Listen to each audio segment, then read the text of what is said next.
Boris is out and done, your news update, and we blame our parents on this edition of State of the Band's Weekend, starting right now. Hello and welcome to Arbitrage, State of the Band's Weekend for July 9th, 2022. I'm Joshua Stark. Prime Minister Boris Johnson announced his resignation Thursday amid a mass revolt by top members of his government, marking an end to 3 tumultuous years in power in which he brazenly beat and sometimes broke the rules of British politics. Months of defiance ended almost with a shrug as Johnson stood outside number 10 Downing Street and conceded that his party wanted him gone.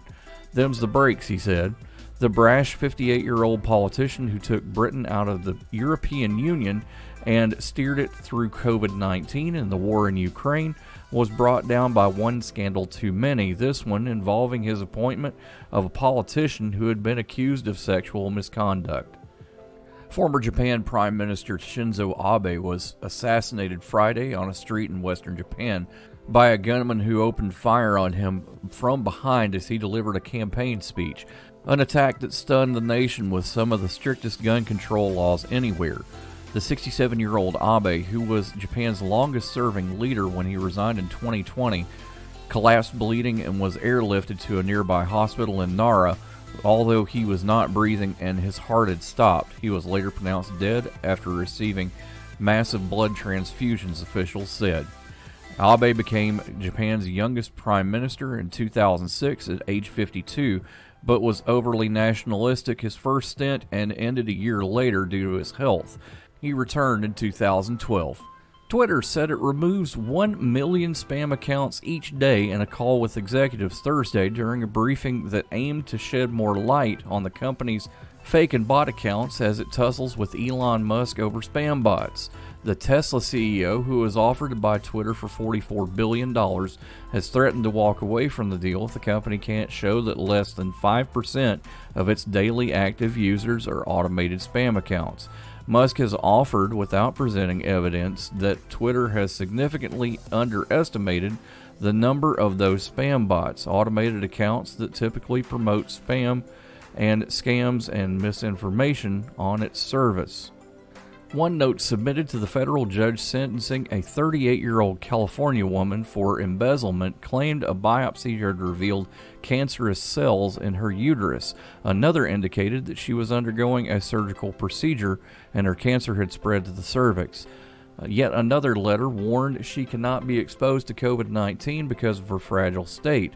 But federal officials say the notes and the cancer were all fake, and now Ashley Lynn Chavez is headed to prison for 3 times as long. The court this week added an additional 2 years to her initial 1-year prison sentence. The fake claim of having cancer kept Chavez out on bond from the time of her guilty plea in 2019 to embezzling more than $160,000 from her former employer through her sentencing hearing on March 31, 2021. NASA said Wednesday that contact has been restored with its $32.7 million spacecraft headed to the moon to test out a lopsided lunar orbit. Contact was lost after one successful communication and a second partial one on Monday after the spacecraft left Earth's orbit on the way to the moon, the space agency said. The spacecraft spent nearly a week circling the globe after launching from New Zealand on June 28th. More after this on Arbitrage State of the Band's Weekend. It's Thursday night and you're grabbing drinks with some friends. Started off with a pitcher for the table, which quickly becomes 2. There's pool. And there's the photo booth. All right, everybody squeeze in. Say cheese! Followed naturally by an order of wings. And another. Can we get some extra ranch sauce? Then there's the ceremonial nightcap. So what are we doing this weekend? And lastly, it's back to the car, which, if you're buzzed,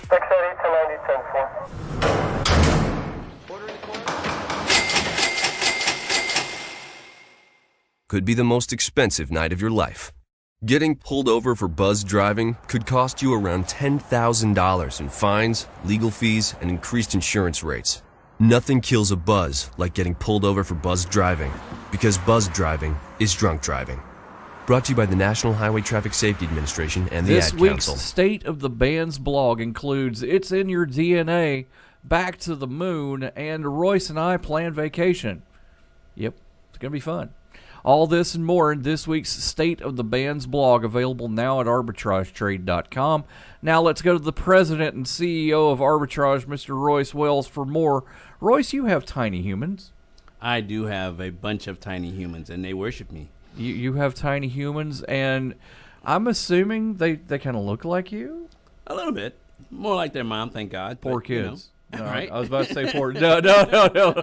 Hey. Uh-oh. Hey. Let's not. All right, that's it. All right. Pay cuts all around. Oh. So, hey now. That hurt? And that's This'll it for State of the Bands this week. Please join us next time, in which there'll be nothing. All right. So, yeah, you've got tiny humans. Yes. And they are genetically predisposed to have certain things Yes. because you're their daddy, right? Absolutely. Pretty cool. Did you know that if you naturally have red hair, which your wife does, She does. if you have natural red hair, you're sensitive to heat and heat-related pain and resistant to pain medication? Absolutely. Higher tolerance. Yep. Wow. Of course, we know that because Callie is in our office, also redheaded, got a serious sunburn this week. Yep. Congratulations. Very, very red. Lobster girl. Yep. But I didn't say that on the air, did I? No. You I just didn't. did, actually. Oh, okay. And it's already on tape, so there's nothing I can do about that. Love you, Callie. Yeah. So, pain medications responding, that sort of thing are genetic.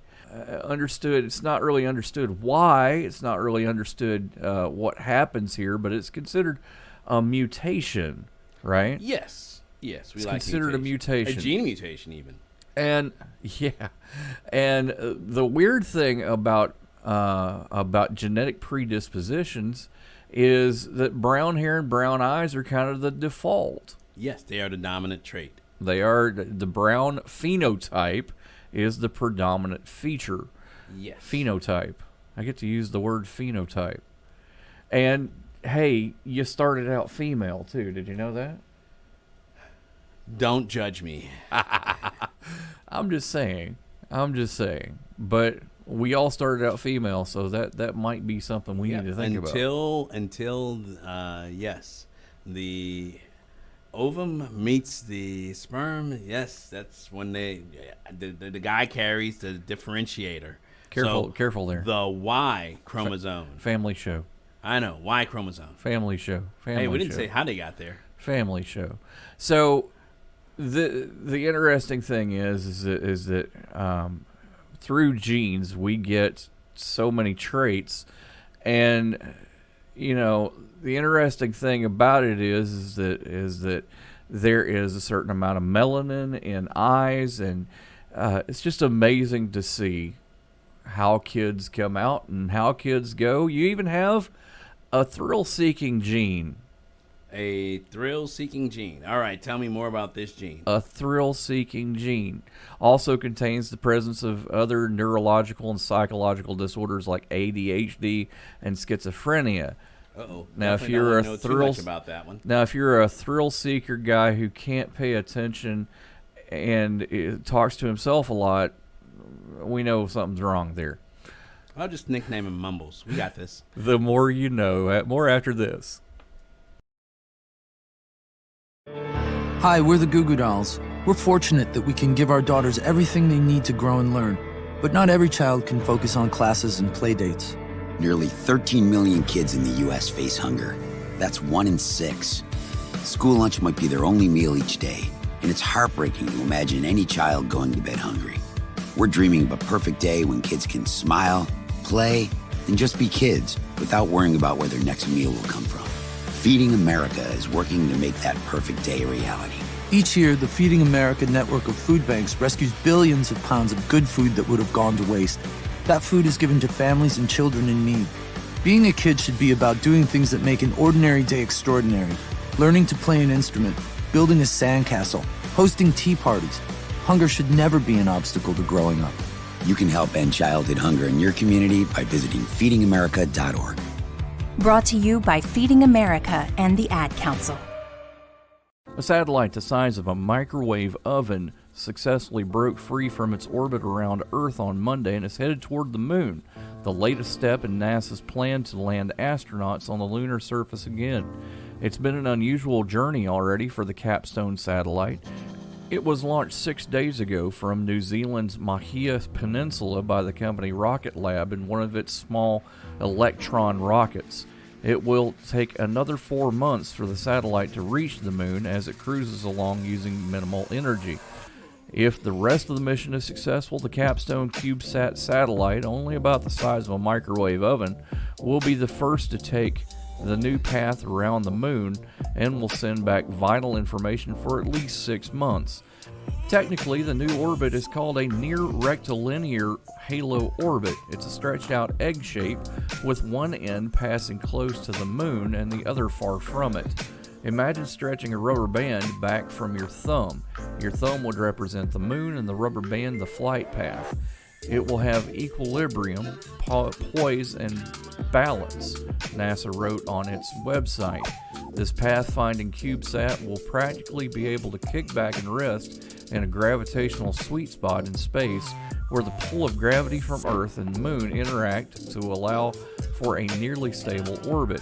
Eventually, NASA plans to put a space station called Gateway into the orbital path from which astronauts can descend to the Moon's surface as part of its Artemis program. Rocket Lab founder Peter Beck told the Associated Press it was hard to put his excitement into words. It's probably going to take a while to sink in. It's been a project that has taken us 2.5 years and is just incredibly difficult to execute, he said.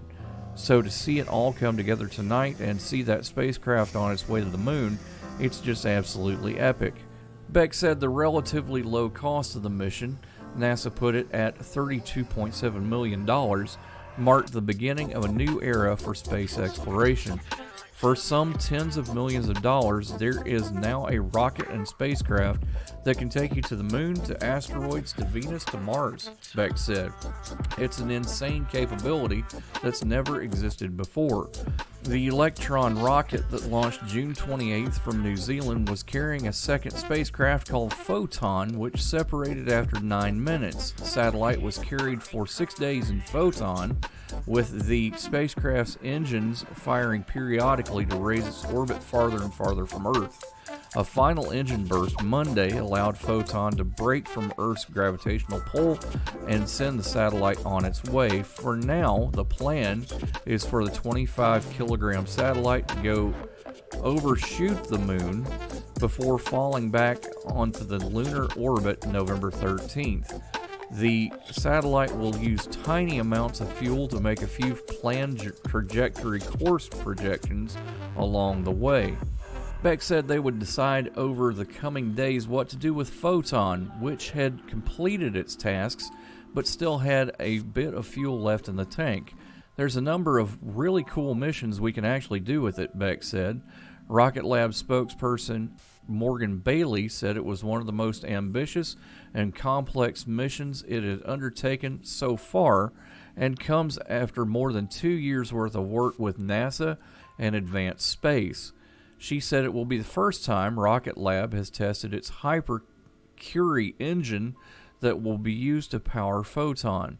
Certainly lots of hard problems to solve along the way, but we've ticked them off one by one, Bailey said. Okay, so Sarah, I'm dropping you off at Emily's? Yep. And Josh, you're going to? Soccer, Dad. Soccer practice. Right. Oh, by the way, I just wanted to let you know when I pick you both up, I'll be wearing my short shorts. What? No! Yep, and my dorky dad hat, and I'm gonna do my dad dance for all your friends. They'll love it! Seriously? Why? Because I like my short shorts. Of course, I could be talked out of it if you guys would just buckle up your seatbelts without giving me a hard time. It's important to get your kids to buckle up for safety, no matter what it takes. And sometimes, all it takes is your parental powers of persuasion. Okay, we're buckling up. See, all buckled. Good choice. I'll just have to do my dad dance at dinner time. What? No! Do what you have to make sure your kids are wearing their seatbelts, even on short drives. Never give up until they buckle up. A message from the National Highway Traffic Safety Administration and the Ad Council. Visit safercar.gov/kidsbuckleup for more information. During the COVID pandemic, we experienced a lot of inconveniences, to say the least, Royce. We, as a matter of fact, had a time that we used Zoom a lot to do this show. And we like Zoom. Zoom has been very good to us, actually. Zoom has been very good to me, yes. However, there are still some of those virtual conveniences, and we'll call them conveniences, still floating around months after the lockdown of COVID began and cases have dropped. And there's an article out there, there's a survey out there, a new poll that says many people do not want to rely on those digital services that have become commonplace, even though many people think it's a good thing to have them available. It is. It is. So what about you? What do I think about virtual options? I mean, I know we use Zoom a lot, don't get me wrong, but do you get your groceries delivered? Or I used to, and then there was a service that substituted something that I wanted for something that I didn't, so yeah, I stopped doing that. Yeah, I get that, and I've used Instacart a couple of times, and you know, it was handy to have DoorDash around, right? DoorDash was amazing. Or Uber Eats, all those guys that basically was delivering and leaving outside the door. Yeah, that's wonderful. I gained some serious weights off of some Uber Eats. Most people, like, they call it the freshman 20. They call it the COVID 30. The COVID 50 or 60 in my case. Yeah, well, that happens too. But we have this future coming that seems to be a hybrid future, right? The future is here. Well, it's now. This is the new norm. I want my robot and my flying car, though. Technically, you can have both. Technically speaking, I have one. I have a robot. Does it vacuum your floor? No. Oh. What's your robot? No. It's actually a Heathkit Hero Jr., but that's another matter entirely. God bless. Josh, really? I know, right? Meathead. It's an old school 80s robot. Yeah. So we have these virtual services, and yeah, there was rapid deployment and adoption to some of these, and you know, it's been honed a little bit as we go through. But we find that some of these are more inconvenient than convenient. For example, stuff like restaurant pickup. I mean, not necessarily something that was new back then, but you find that a lot of restaurants did that. And as a reaction to what happened and what continues to happen, you find that by the time you pick the stuff up, you need more stuff, and it's just kind of one of those things that is limiting, and it also limits your contact. It limits contact. I think that was the major goal, but like stuff for like healthcare, that I see as convenient.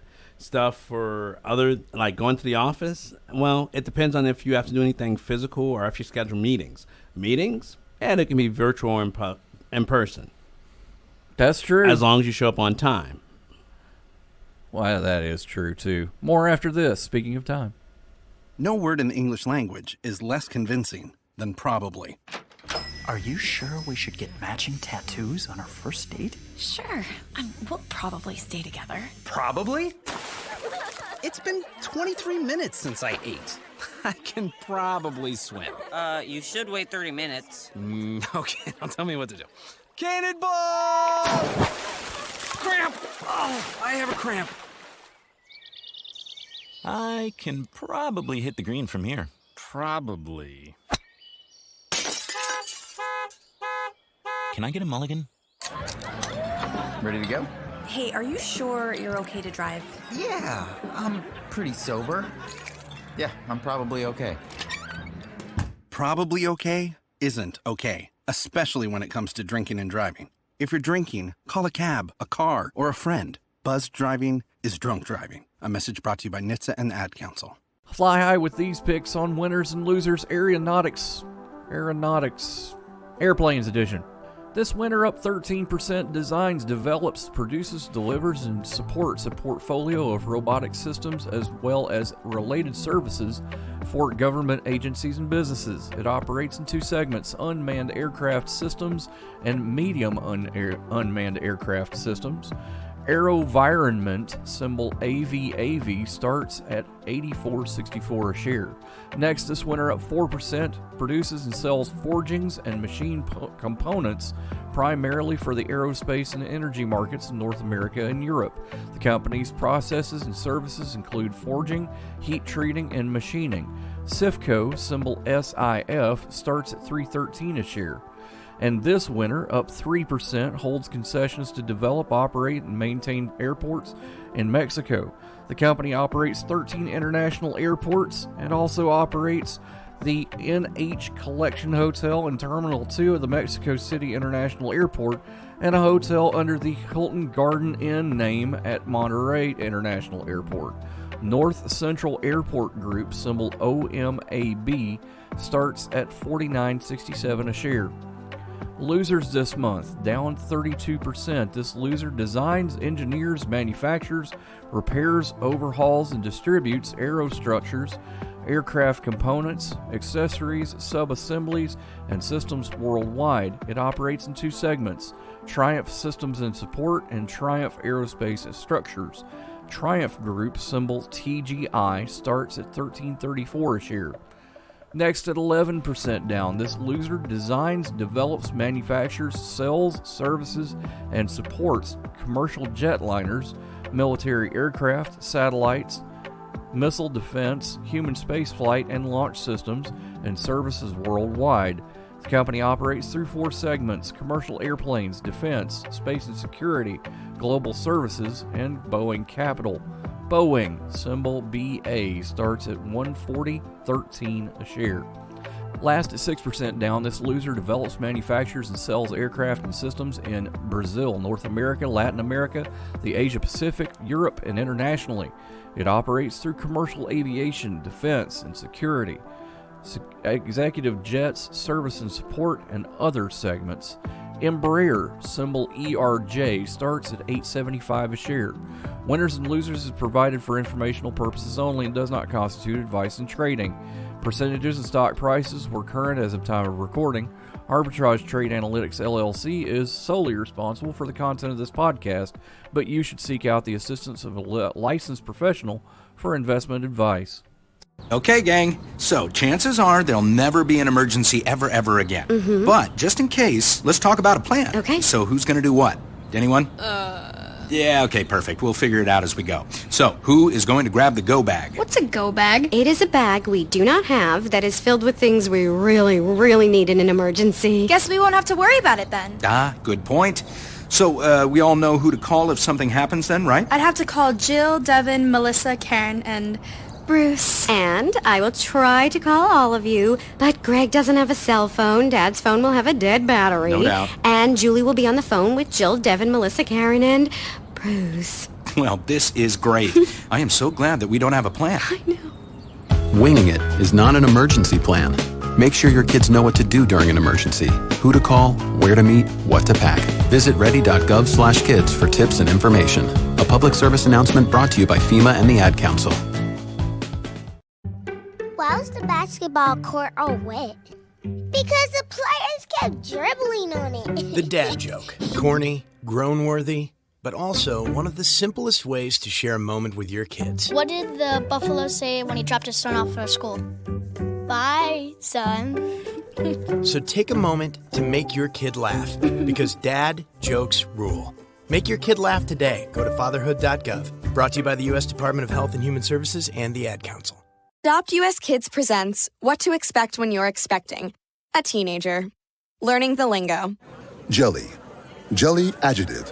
Jelly is a shorter, better way to say jealous, as in Chloe, I am like so jelly of your unicorn phone case. You don't have to speak teen to be a perfect parent. Thousands of teens in foster care will love you just the same. Visit adoptuskids.org, brought to you by the U.S. Department of Health and Human Services, Adopt U.S. Kids, and the Ad Council. Travel, man, it is a serious thing. And Royce, you experienced some problems with travel recently, didn't you?